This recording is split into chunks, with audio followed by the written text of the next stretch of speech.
Hi, and welcome to continue our Lent reflection. Today we will take the third step.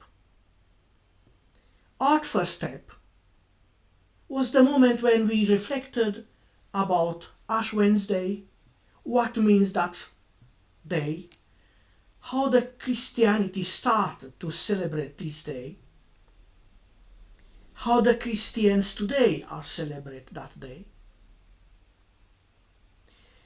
After we continued with some historical bits about the Lent, about how the early Christianity, early church started the Lent and what means the Lent for the early Christianity and what means the Lent for us today. Today with the third step, we will come closer to ourselves. We will consider the Lent in our filter, in our own filter. We will start with a question. Where am I now when I start the Lent? To have an answer for this question, I have to look not only on in myself, but I have to watch around. I have to look around me. Because so often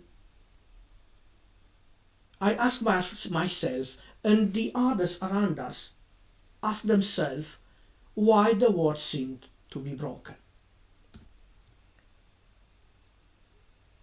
As I said from the beginning, I have to start with myself.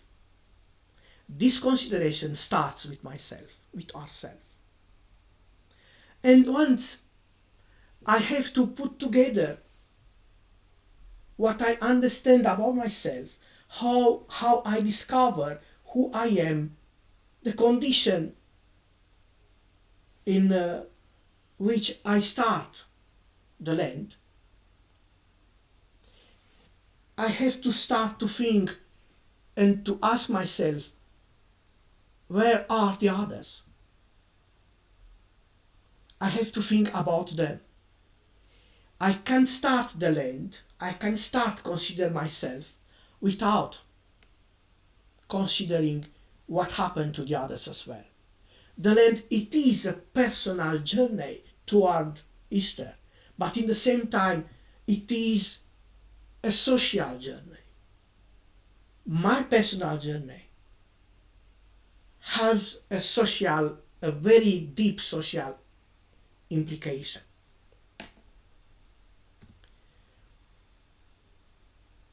How could happen that? How would happen? I have to start first to think about to the closest people. It's about my family. You have the picture in the left hand side in the upper corner. And after I have to go to think about my friends. I have to think about my neighbor. And I have to make the area of my preoccupation wider. I have to consider those in my town, the people who I work with, my colleagues, the people who I meet in the town or where I go to have a walk. I have to think step by step about those who are in the wider world. Because the Lent is an invitation to think about all those who are God's sons and daughters, those who are God's creatures.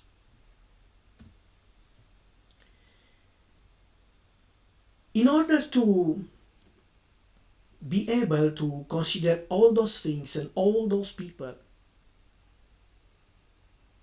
who I have to think about,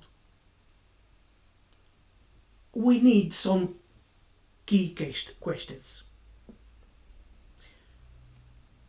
As I said in the start, in the beginning, I said, I am the person who is the filter I use to meet the others. Then the first question is, who am I? And after I think about who are the others, but always in this relation.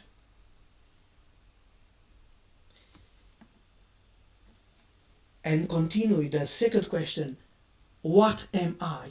What they are?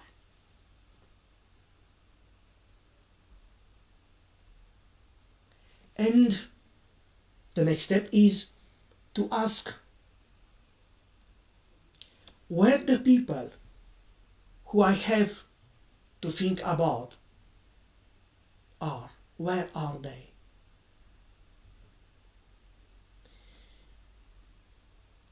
And in the same way, I have to think where I should to start to consider what could I do for myself to change my life and for the others.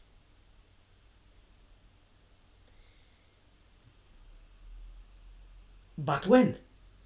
Again, there is a very, very important question. There is a time when we have to act. There is a reason we have to act. Why we have to act. Why and how. So many questions put in so many ways. For this is important. For this it is very important the Lent times. We are invited to think of all these things. Who, where, what, why, how, and when. Who am I? Who are they? What am I? What are they? Where I have to start? When I have to start to change? How I have to do that? And why? As these questions are related to each other, in the same way we are related to each other. We are connected. As you see in that picture, that network of lights. In world, in our life, everything is connected. We are connected. All beings are connected. All things. More than that, our feelings are connected. Our acts, our hope.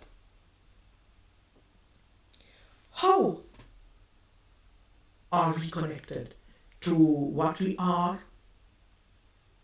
to the things around us, to our acts, our feelings and hope? We have to know that everything what we do, the way we act, the way we behave, the way we relate to the others,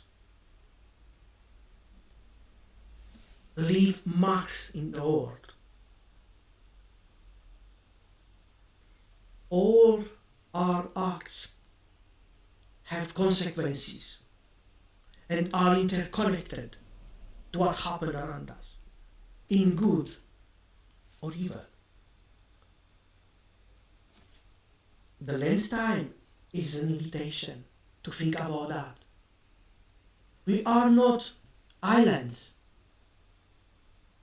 We are a single world where everyone has a place, but in the same time it is part of a very large network, and that network depends on us.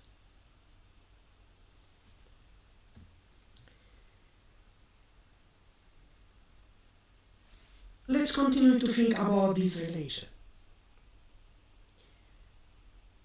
For this, I chose a short text for reflection. It is taken for Mark chapter 6, verses 42. And all ate and were filled. The context is simple.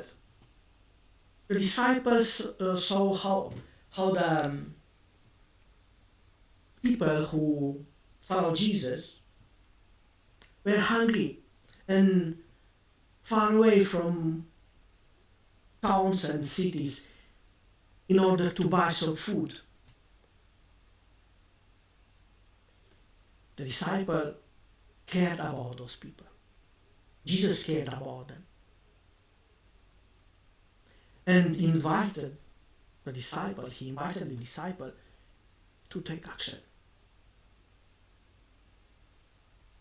And the disciple presented him what they can do, their possibility, their power. What kind of power they had? To share what they already had, themselves or other peoples in that group. And the other parts belong to God. The first things happened there was, to discover the will that they can share.